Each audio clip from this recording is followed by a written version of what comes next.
सहरको गर्मी र भिडभाडदेखि चाहिँ एकदमै फ्रस्ट्रेटेड भएर म चाहिँ निस्किँदैछु मुन्दुम ट्रेकको लागि। ठ्याक्कै बाटोमा त लोकल ग्याङ्स्टरहरू पो रहेछ। ग्याङ्स्टरहरूको चाहिँ टिफिन ब्रेक भइरहेको रहेछ र यो भाइलाई मैले मागेको त यो भाइले चाहिँ दिनु खोज्दै थियो, तर यो पनि चाहिँ एकदमै लोभी रहेछ।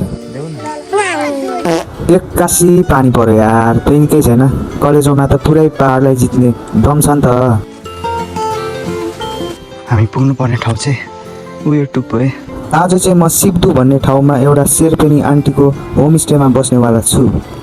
यस्तो डरलाग्दो जङ्गलमा डर चाहिँ लागिरहेको थियो, त्यही पनि म नडराए जसरी हिँडिरहेको छु क्या, किनकि मलाई थाहा छ नि त बल्ल बल्ल जङ्गल सकेपछि मेरो आँखाको अगाडि यस्तो सिनहरू आउनु थाल्यो।